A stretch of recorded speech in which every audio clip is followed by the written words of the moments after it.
As much as it didn't look like it at times, the 2024 season for the Arizona Cardinals was a success. Let's discuss.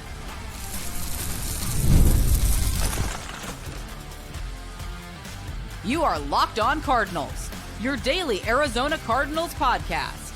Part of the Locked On Podcast Network, your team every day. Locked On Cardinals, Alex Clancy here. Follow me on Twitter, Clancy's Corner. Follow the podcast at Locked On AZ Cards. Thank you for making Locked On Cardinals your first listen, free wherever you get your podcast and on YouTube. Part of the Locked On Podcast Network, your team every day. Today's episode of Locked On Cardinals is brought to you by LinkedIn. LinkedIn Jobs helps you find the qualified candidates you want to talk to faster. Post your job for free at linkedin.com/LockedOnNFL. Terms and conditions apply. So let's take a beat. The Cardinals win by 1 million. Against a 49ers team that wasn't playing for anything, didn't have their starting quarterback, and, much else. Before we get into this, I just want to set a disclaimer here. I do think the Arizona Cardinals season was a success, first off. Okay? I've been in sports radio since 2011. I hosted this podcast. This was my 8th season hosting this podcast. The term success doesn't mean without failure at times. The term success doesn't mean they won the Super Bowl or not, whether it's successful or unsuccessful. And while this season was not perfect by any stretch of the imagination, it was a success, and we'll break it down. There was some bad, for sure, especially after the bye week. We know. We'll talk about that in the third segment. The good. There was a lot of good. And I think that the way I've gauged the success module is there was a lot more good than bad, even though when it was bad, it was strung together in a way that would make it look the opposite. And I'll explain, okay? We have a whole offseason to discuss. There's about 110 days until the draft. We've got free agency in between. This week is going to be about reflection. It's going to be a little bit about, future pacing stuff naturally as there's no more football for the Cardinals to play this year. And everything in between. Thanks for hanging out. Again, please go to the YouTube channel, search Locked On Arizona Cardinals. Hit that subscribe button. Turn notifications on. Leave a like. Takes a sec. We'd really appreciate it. The reason why the season for the Cardinals was a success is 3 or 4-fold. One, Jonathan Gannon seems to be the guy. And while at times play calling, clock management, timeouts, it didn't happen a lot. It really didn't. It had 2 or 3 times from memory that can be remembered where it's like, wow, that was a mistake. Other than that, pretty solid coach. He's got the guys ready to play every day, every game. He looks like a head coach. Come on. We don't need to go into the analytics. He looks like a head coach. He's head coach. Okay. With all of the dumpster fires surrounding the NFL on this Black Monday, Jonathan Gannon, Nick Rallis, Drew Petzing, pretty solid trio. And if they're not the reason why you're losing games more than the reason why you're winning them, that's a win. And Drew Petzing, we'll deep dive into that. I can only do so much in 27 minutes today. But that's a win.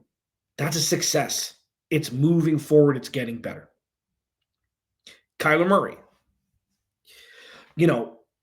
I wouldn't put this in the good or the bad. It's kind of in the middle. He's top 10 in a majority of analytics, statistics having to do with quarterback. You can take him or leave him. I watch with my eyes. When he's good, he's a top 5, top 7 quarterback. He just is. He can do things many/most other quarterbacks can't do. And obviously not taking away the upper echelon guys. And when he's not good, you're looking around and saying, are there 10 quarterbacks who are worse than that? And luckily, for now, the answer is yes. And while I understand that it's not perfect, I understand that People have had a wandering eye looking around for the next quarterback. It is so difficult to find a quarterback, like an above average quarterback. Look, over half of the NFL are constantly searching for one. Constantly. So I think the expectation is that Kyler Murray has to play an MVP level play every snap that he does downside hike. It's not. It shouldn't be. Okay. Successful season. That run in the middle of the year showed what this team was capable of at its peak without any real star veteran talent on defense. That's a win. That's a win. You know? And it's something that I can't. You know, it's kind of a feel thing. I mean, you guys have been fans for a long time. Maybe you're, brand new fans, whatever it may be. When it was going well, it was going like it's something that can be sustainable if harvested properly. Harvested meaning, manicured, bringing more talent in on defense, and yes, some of that having to do with Kyler Murray needing to step up and playing better than that, better than below average, like we saw the second half of the bye, after the bye. But success for me overall for 2024 was measured, and I said this before week 1. It didn't matter how it got there. It mattered that it was there. Was the Cardinals being on the in the hunt overlay in week 14 or week 15, and they were. And that's a win. It ended poorly. Yes. The good things, which I'll talk about next, were so damn good. And the best part is all of those goods are still under contract and will be for quite some time. So when I see, the 1-5 after the bye, so 2-2 what were they? 2-5 after the bye. 2-5 after the bye. Not great. Of course not great. Of course not great. That damn Carolina game. That was the one. Because if they would have done their job in Carolina, they would have won the division. Well, the Rams game would have been under completely different guys. It would have been completely different. I mean, the Rams could have blown out. We have no idea. But, Seattle did what we thought they were going to do. And Cardinals couldn't get it done. But being in the hunt, week 15, I know it's a green ribbon. I get it. I understand all of the vitriol coming back at this, looking at this season as a success. They doubled their win total. I know Josh Dobbs played half the season last year. I get it all. And the Cardinals played the entire season without a pass rush, the entire season. I know there were flashes early. Dennis Gardeck showed it before he got hurt. He'll come back and be hopefully a situational pass rusher like he's supposed to be, not an every down backer. Cardinals played the entire season without a pass rush. They played with a cornerback room of very, very young men in the NFL. Rookies, second-year guys, and then Sean Murphy-Bunting, okay? And Garrett Williams and Max Melton played better than – Garrett Williams showed that it's like, okay, it's time. And I'll talk about this in the next segment. But all in all, the 2024 season was a success because they won double the games last year. Jonathan Gannon didn't look too big for the moment. And Kyler Murray, again, when he's great, he's a top 5, top 7 QB in the league. And you can only say that about a handful of quarterbacks in the NFL. All right, the good. There was a lot of it, and it was sustainable, and that's even better.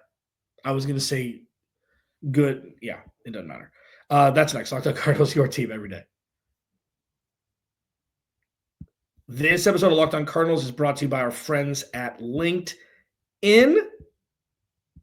Growing your small business in 2025 comes down to how well you can hire. And let's face it, Better hires start with smarter insights. That's where LinkedIn comes in. With its strongest hiring data available, LinkedIn helps you identify the right candidates, giving you the confidence to make the best decisions for your business. I've used LinkedIn Jobs myself, and I can tell you, it's a game changer when it comes to hiring the right fit. Small businesses are wearing a lot of hats, so every hire is crucial. LinkedIn gets that. That's why they're here to connect you with the best candidates using data you won't find anywhere else. From unique skills and interest to the connections you share, LinkedIn helps you find the right person for the job. In fact, 72% of small businesses say LinkedIn has helped them find high-quality candidates. Hire smarter this year and find your next great hire on LinkedIn. Post your job for free at linkedin.com/LockedOnNFL. That's linkedin.com/LockedOnNFL to post your job for free. Terms and conditions apply. Today's episode of Locked On Cardinals is also brought to you by our friends at Rocket Money. Did Rocket Money help you find any subscriptions you forgot about or that you were paying for twice? That definitely happened to me. I have a few subscriptions I didn't even realize I was paying for, and Rocket Money made it so easy to track them all down. It's like having a personal assistant for your finances.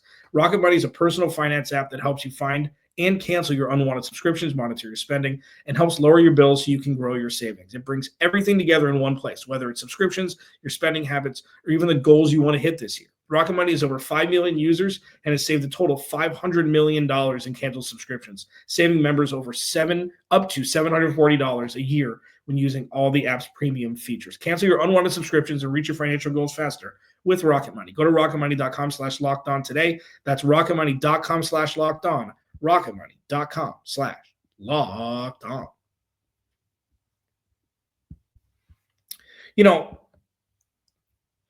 I know that these conversations are not fun with how the season ended. But one thing that I harped on with this roster, ever since taking over in 2017 was, I think it was the middle of 2017, was that it was a top-heavy roster. That's what Steve Keim built, was a top-heavy roster, always. There were a couple stars, and then not much else. And that's something that this roster is the antithesis of. And it's a testament to Monty Ossenfort, at least from what we've seen so far, okay? I can only gauge from what I've seen with my eyeballs. And what he's done in his first two drafts is as close to perfect as you want your new GM who's never been a GM first two drafts to go. And I think that's fair. Paris Johnson Jr., Pro Bowl alternate. Some people think that he's not Paris Johnson Jr. is going to be the left tackle for the future. There are quarterbacks running for their lives. Okay, so Paris Johnson gave up a few sacks this year. Okay? The Cardinals playing a tough division with some of the best defensive fronts in football. Okay? So, Monty Ossenfort has put the Arizona Cardinals in a position roster-wise to have sustainable growth for years to come and have it not just be led by a couple stars who, act as Band-Aids for the massive holes on the roster. So the good, I'll start with the younger guys. Paris Johnson Jr., good. Marvin Harrison Jr., good. Okay? He played on a competent team in a run-first offense with an all-world tight end. Malik Neighbors had none of that. And they're drafting in the top, 3? Marvin Harrison Jr. had more receiving yards than his dad, tied Larry Fitzgerald and Anquan Bolden's Cardinals rookie record with 8 touchdowns. He's going to be fine. Him and Kyler Murray are going to be fine. He was good. Garrett Williams, good. Garrett Williams is going to be a bona fide lockdown in this league. Is a bona fide lockdown in this league. And with the money the Cardinals have to spend, we just need to see where they want this defense's true strength to be. I know that they're going to need to address the pass rush. I don't know if drafting another corner in the top couple rounds would be beneficial. Maybe bringing in a vet, a real vet that could be the 1, 2, 3 punch with Garrett Williams, Max Melton, and player 3. But Garrett Williams, good. Max Melton, good. He played well. Okay, this isn't something that Cornerback is the toughest position to play in football, outside of quarterback, in my opinion. And what he did was not give, I haven't done these in a while, was not give us any oh no moments like, oh, he shouldn't be on the field yet. He's not ready. Played well. And again, reminder, the Cardinals had no pass rush. Had no pass rush.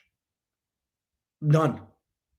And these are guys who played, less than what, I mean, they've now played less than 50 games combined together, and they, in the NFL collectively, and they played like they're going to be the CBs for the future. Adrian Taylor and Emerson, good. And these are all draft picks, okay? These are like every single person I've named has been a draft pick so far over the last 2 years. So that means long-term sustained success. You hope, aside from the Christian McCaffrey part, you hope, and the Trent Williams part, I guess, you hope that the Cardinals have the San Francisco 49ers problems with salary cap a few years from now when they have to pay a bunch of guys that they drafted. You hope for that. And you hope that this just continues to grow. And I think it will. And then, obviously, Budda Baker, James Conner, Trey McBride. Really good. Trey McBride, I feel like Budda Baker is probably the best. And let me explain. So Trey McBride, we saw this. Incrementally, we saw this. He almost had his numbers this year than what he had in 22 and 2023 combined. We saw this coming. Okay, it happened, and it's incredible. It's going to be great for the Cardinals. He's going to get the bag. He's going to get so many more dollars than he has now. James Conner, I think, was so we saw it with the kid. We saw it with Trey McBride, okay? Budding star is going to be tight end one for a long time. James Conner, I thought it was pretty obvious. I don't know. I've had a lot of people on this show before the season started. They were both like, get rid of them both after the season. I'm like, first of all, the drafting Trey Benson and drafting Adrian Taylor Demerson thing is like, oh, then you can move off from both. That's just how it works. Why? Think for yourself. Please, think for yourself. Watch the games. James Conner was the one for me where I'm like, well, this offense is catered most to his success. So it's like, okay, he's going to hit the numbers because he's a really good running back and he's important for this team though. But so like that was the more obvious of the two veteran ones, I would say. And then Budda Baker, you finally saw this. He always plays with a zest for life. We saw vintage Budda Baker, even though he got beat pretty bad by Kyle Juszczyk on a blown coverage yesterday. You saw what he still can do with a secondary that isn't well below average, that needs him to just carry the weight. And again, reminder, no pass rush. So when you have all of those things, that's a whole bunch of starters. And Yalta Frolt, like I could put in a bunch more. Those are the highlights. Those are the really good. Those are the really good. You know what? Maybe you'll give Chad Ryland a little honorable mention. The Cardinals didn't lose any important games because of him, which is great for a kicker. And, he bombed that one in against Carolina to send it to overtime. We'll see. That's a TBD, unless they bring Matt Prater back. I mean, that's the least of the Cardinals' issues. DJ Dallas, good. You need guys like, he loves playing special teams. He loves the game of football from the special teams perspective. So with all of those goods, that's why this season was a success. Okay, that's why. Because they're sustainable. And it's just the beginning for the first and second year guys. And Trey McBride, it's the beginning. And they just need to continue. Add some pieces. And give Kyzir White and Mack Wilson. Like, the defense played really well this year. The majority of them, aside from the defensive linemen. With that, the bad. Next, Locked On Cardinals. Your team. Yours. Every day. This episode of Locked On Cardinals is brought to you by our friends at FanDuel. From big upsets to game-winning drives. The NFL playoffs are better with FanDuel because right now, new customers can bet $5 and get $200 in bonus bets guaranteed. That's $200 in bonus bets, win or lose. The FanDuel app gives you everything you need for live bets, same-game parlays, and so much more. Just visit FanDuel.com to join today and get started with $200 in bonus bets. That's FanDuel.com. Make this playoff season unforgettable with FanDuel, an official sportsbook partner of the NFL. Locked on Cardinals, your team every day. Thanks for hanging out, guys and gals. Thank you. I appreciate it. A season in the books. Bonkers. 8 seasons? That's crazy, man. Now, I did also say before the season started that this would be the most exciting season that I've, done this podcast with sports radio, whatever it is. And I still believe that was true. A lot of ups, a lot of downs, a lot of, oh, that's going to be good for a long time, and a lot of, oh, hope you don't see that much longer. So, the bad. Unfortunately, with as good as the Kyzir White and Mack Wilson signings were, the Bilal Nichols and Justin Jones and Sean Murphy-Bunting signings weren't fantastic. And to the first two's credit, they were hurt for the majority of the season. Both of them had fairly good health track records, at least over the last season and a half. So this wasn't like Monty Osborne gave them both $30 million and they both played 4 games each of the last 3 seasons or something. It happens in football. It's just really unfortunate. The 2 guys who played the same position who were brought in to bolster the interior defensive line both got hurt within the first 2 months. I got to throw Dante Stills in the good. Dante Stills. Dante Stills is the best interior defensive lineman the Cardinals have. 6th-round pick 2 years ago. So with that, the pass rush was an abomination. It was an absolute abomination. Now, I know early in the season they had some cheeky numbers, had 4 or 5 sacks in a game. Zaven Collins and Dennis Gardeck, but Nick Rawls and Jonathan Gannon found out very quickly that they needed to figure out something different, and that was when you saw Mack Wilson and Budda Baker behind the line of scrimmage together. Kyzir White, Garrett Williams, they were throwing all the exotic blitz packages there because the pass rush was non-existent. And it puts people on an island when you have 0 help getting to the quarterback. And, there were flashes, but it wasn't fantastic. With that, and this isn't 100% fair, but it needs to be mentioned. Darius Robinson was pseudo non-existent. He had a couple pressures early. There was one still that I need to find. I think it was his first game. So it was first game or second game back where he took the left tackle with his right arm and the left guard with his left arm and pushed them both back. And I was like, okay, that's something that a human shouldn't be able to do. And if he can, he'll be an all-pro. It's just something that I had never personally seen. But other than that flashball memory, I don't remember a whole lot of Darius Robinson this year. Obviously, coming off injury, his family member passing away. He had a really tough rookie season on and off the field. So obviously not beating him up for that naturally. But yeah, I mean, when he was on the field, wasn't a huge impact maker. I'm sure next year will be better when BJ Ojulari comes back and they improve the rest of the defensive line. Sean Murphy-Bunting, not great. He led the team in interceptions. I think that's one thing that the Cardinals had a stretch where they were turning other teams over, and that just kind of stopped. And I know that there were a couple tip balls and things like that, but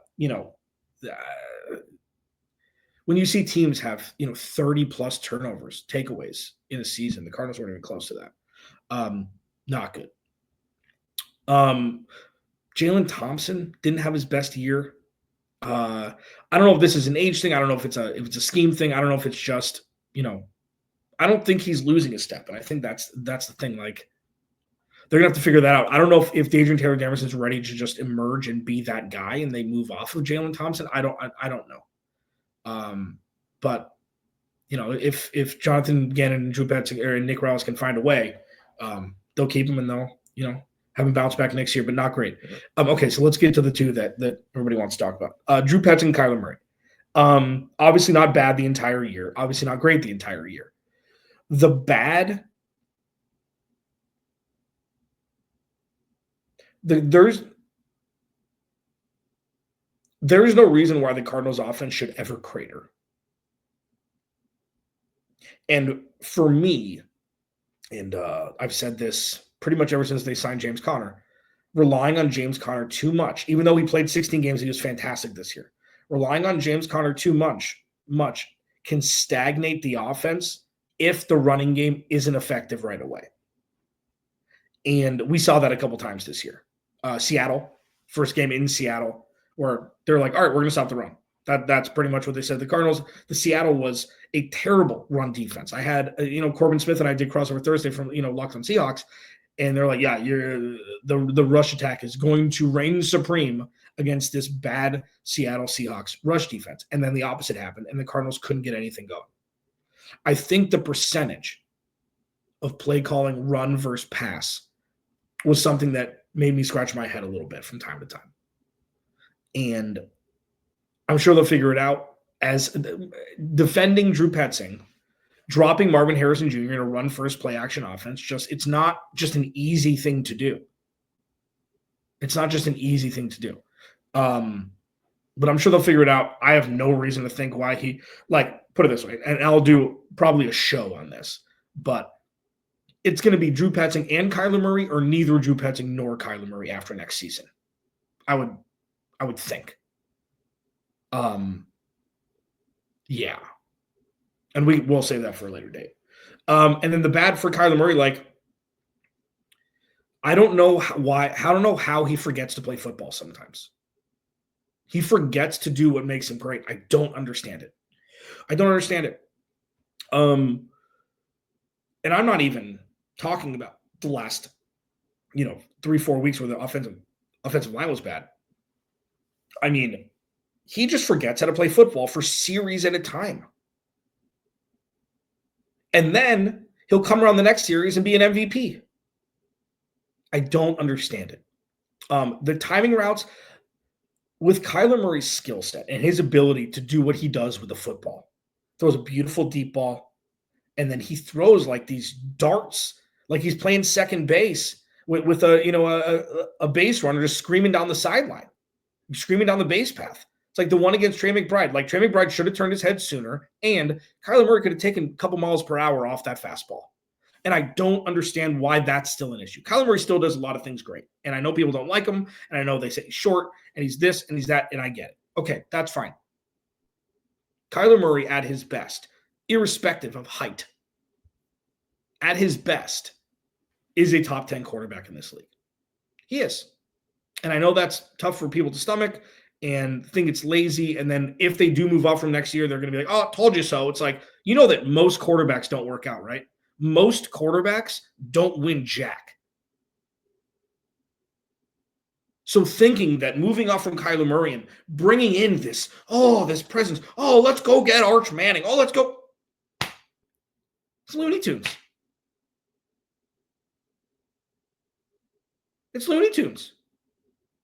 With that said, I have to cut myself off because I will go another 45 minutes talking about this. Overall, the bad collectively with this team in 2024 was they did not step up to big moments. Doesn't matter, was the defense needed to stop or the offense needing 2 first downs, kick a field goal and win a game. They've had come from behind wins. We saw it, multiple, during their 4-game win streak. That Carolina loss is the thing that I'm going to remember about the bad. Not the flip that Kyler Murray made where he missed a wide open Trey McBride against Seattle that resulted in a pick 6. Not that. Not that week 17 the game didn't matter against the Rams where, the Cardinals could have won the game. Not that. It's the Carolina game. It's the Carolina game. And it's something that if there's more of that next year, we're going to be having very difficult conversations that won't end up being difficult, which in turn will make it difficult because we don't have to be difficult. Locked on Cardinals, your team every day. Remember, without you, there is no me. I'll talk to you tomorrow.